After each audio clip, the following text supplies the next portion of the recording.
Ro, you promise? The hospital pillow was flat and lumpy, almost as uncomfortable as the mattress. Rio missed his own bed that cradled and supported him just right. He also missed the familiar, soothing surroundings of his home. Most of all, he missed Ro. Her smile. Her carefree laughter. Her sarcasm. He hadn't seen her smile since the accident. He never realized how much he depended on her until his world was turned upside down. She was his rock, his strength. She had always been, ever since they were best friends as children. Being with her always felt so natural, like their destiny was with each other. Their love written in the stars.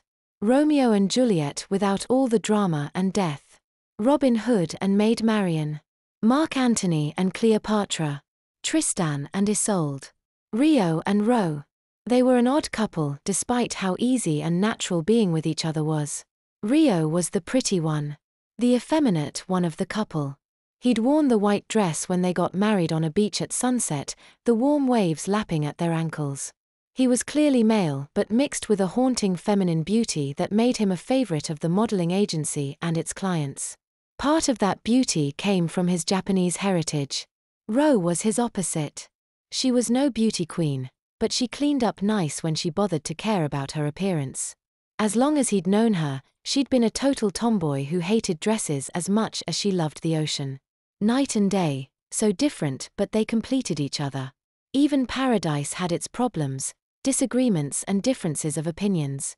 Each had different priorities. Hers was money. His was her life. Ro didn't answer. Her head was bent over his hairless, freshly diapered crotch. She was taking much too long with this diaper change, dragging it out and avoiding eye contact. Her gaze focused on the front panel of his diaper as she pressed down on the tapes. She ran her fingers over the smooth, thick plastic to make sure it was fastened tight. Rio stared at her, but her face was carefully blank. Her mouth was in a straight line, her eyes blank. Neutral. Guarded. Trying to hide her emotions and thoughts by acting like she hadn't heard him. Her silence spoke volumes. Ro diapering him was nothing new, she'd been changing his diapers since their relationship turned serious when they were 18. They were 23 now. Ro was several months older than him. She'd changed his diapers throughout their dating, engagement, and now their marriage.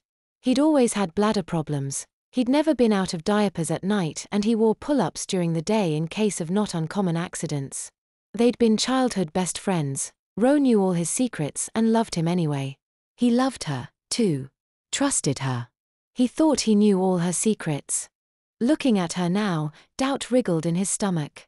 She was hiding something from him. Aurora? He prodded into the widening chasm of silence between them.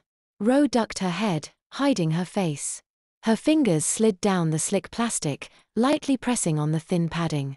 A faint crinkling filled the quiet, small room her fingers found the leg gathers. She poked and prodded, making sure his diaper was on just right. She was too focused on her task, fingers moving too slow. Deliberate, with too much concentration. Before the accident, diaper changes had been moments of intimacy between them. Rio could handle his own diapers, and often did. He always felt so vulnerable when she changed him, giving her control over this most intimate aspect of his life. He also felt so loved, accepted, and protected. Cherished. Precious. This was her way of showing him how much she loved him. Even now, as she tried to hide something from him, she still tried to stay close to him. She tried to reassure him by changing his diaper. To show without words how much she loved him. I love you, but I don't want you to know about this. During a normal diaper change, as she wiped, powdered, and diapered him, she would look at him, smile, make silly faces, or blow a raspberry on his stomach. He'd roll his eyes at the juvenile teasing she'd never grown out of, then he'd stick his tongue out or try to tickle her back. Now, she avoided his gaze and acted like this was the first time she'd ever changed his diaper.